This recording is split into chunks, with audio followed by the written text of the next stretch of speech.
Hello, Internet. So this video is about how can atheists trust their evolved brains? If humans evolved by natural selection, if their brains evolved by natural selection, how can we trust the accuracy of our own thoughts? It's a good question in and of itself. Evolution is an unintentional, incidental selection process that doesn't have the goal of making magnificent mental states. It also doesn't have a rule against making sufficiently accurate minds either. That we may find our minds to be reasonably reliable in ordinary ways, and that we may find that evolution is the non-sentient process that organized the mental capabilities of our species, is not inherently an incoherent state of affairs. Evolution can generate a fully functioning elbow, even though it's not necessarily in the business of adapting elbows explicitly. To be sure, human intellect is not the mainstay of what evolution has been doing for billions of years. The world of replicators, which includes humans, is overwhelmingly in the business of just making more single-celled replicators by the gazillions. Humanity is a sideshow. Everything beyond that, multicellular life, plants, fish, amphibians, reptiles, birds, mammals, apes, etc., though maybe visually prominent from our human perspective, is the exception to the nearly invisible numerical rule. Human intellect isn't the only exception to the replicator rule. Basically, everything other than bare replication is. The truth is that we can't fully trust our brains. And we already know that we can't. It's not hypothetical. Science has already shown the reliable unreliability of human cognition. Google the long list of cognitive biases that our default operating system is plagued with. Then check out the long list of logical fallacies humans have cataloged human reasoning to so often be bewitched with.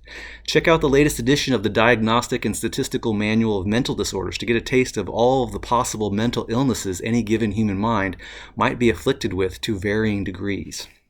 Then notice how the whole world isn't converging on just one single religion or philosophy. Notice how even professional philosophy isn't converging on anything terribly helpful. Notice that no matter which truth one picks, it necessarily means billions of people are wildly off the mark. And you have to ask yourself the honest question, are we at all good at this? Because the answer appears to be a very obvious no. The unreliability of evolution to produce completely reliable brains more readily explains why so many humans buy into the obvious farce of religion than any religion explains the origins of anything important at all.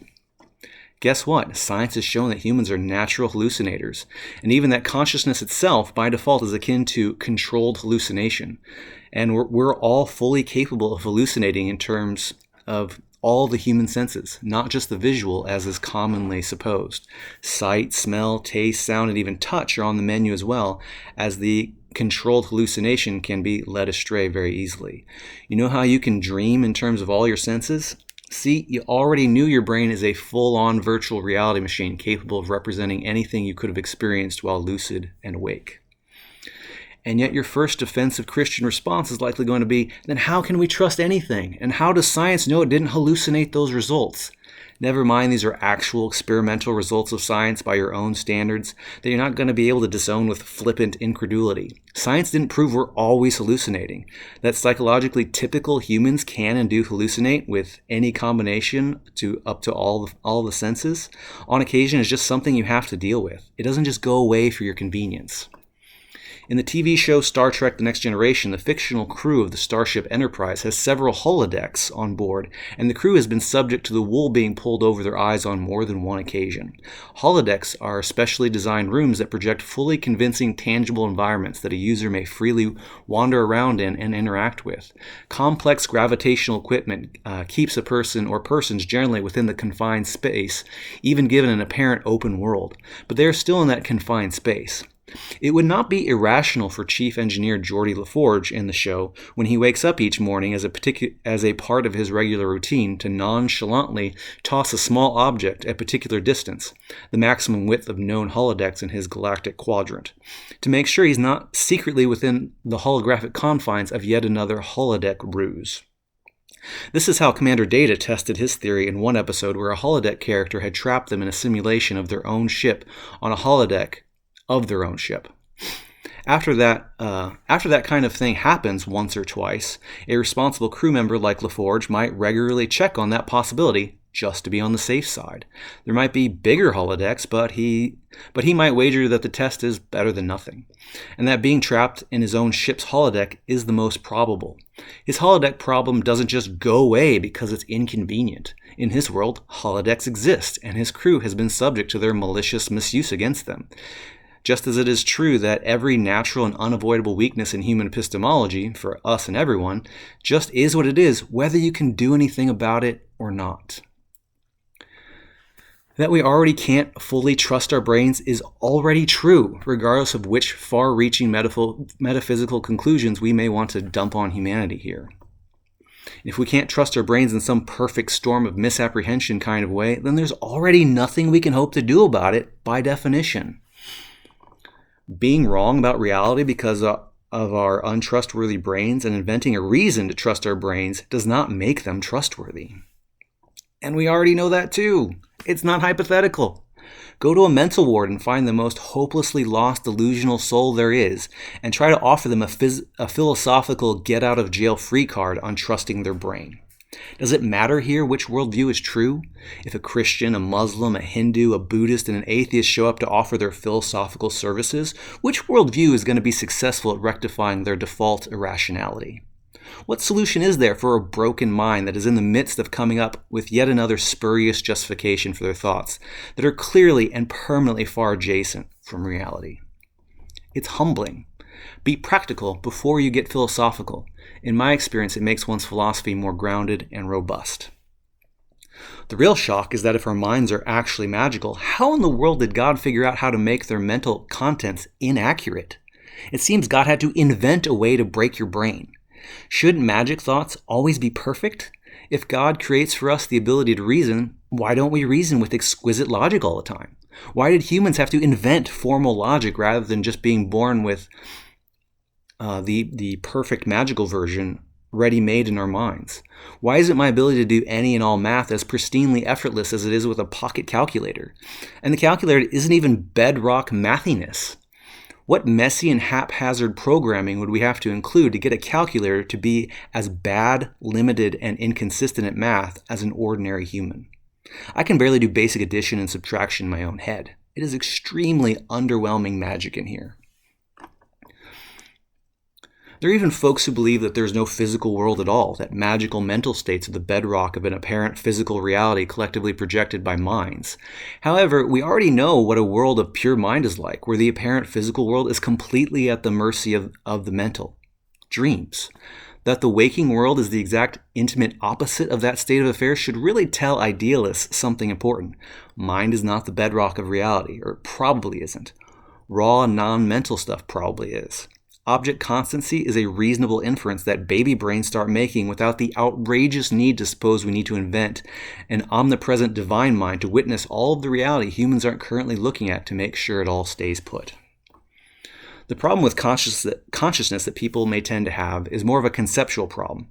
But if you allow for evidence to tip the scales between magic and mechanics, mechanics clearly has a huge lead. We have the mountain of evidence that mind is not at all a unified whole, and its features are completely at the mercy of the complex physical construction of the brain. None of the traditional claims about souls have panned out. Out-of-body experiences, psychic powers, near-death experiences, etc., even though they very easily could have. The brain could have turned out to be a useless stocking stuffer, but instead it's the most complex thing in the known universe, which is pretty odd if magic is doing the job. And computer science serves as pretty hardy proof of concept that the material universe can be constructed in complex computational terms and do many of the things that minds do in primitive terms. We have constructed robots that learn how to navigate the world on their own. They make a hypothesis about what the next mystery is, they test out their hypothesis, and update their world map accordingly. We don't have a qualia or consciousness machine or instructions for how to make one. We don't have fully analogous artificial intelligence. We don't have cyborgs so people can swap qualia files, and we don't have the ability to upload people's mental patterns into the internet. But we could easily see stuff along these lines pan out a great deal more in the next 50 years. Self-driving cars and neural links would represent another baby step in that direction.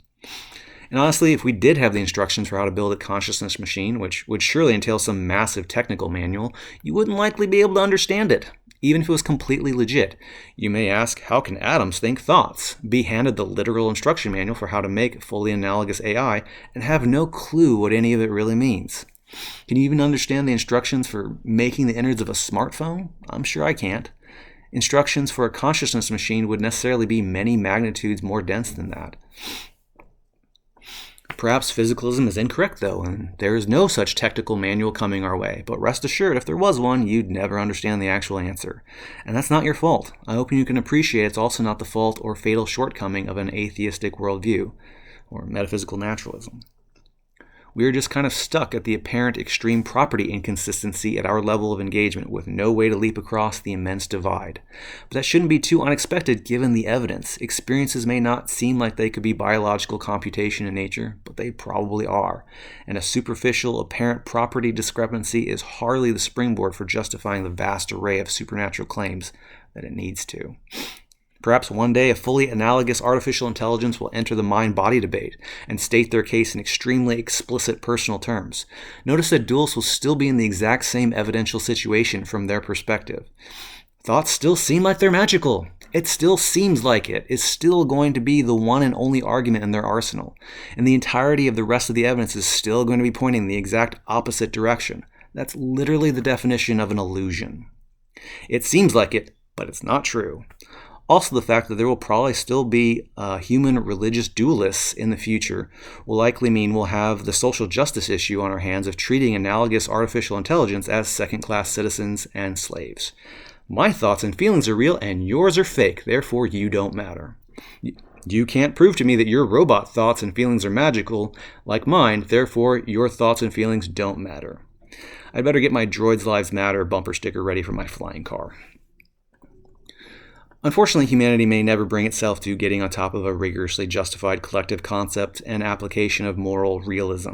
Hence, top people in important places are probably going to insist on teaching a morally neutral supercomputer like the infamous Skynet from the Terminator movie franchise that the Bible and Judgment Day are morally legitimate.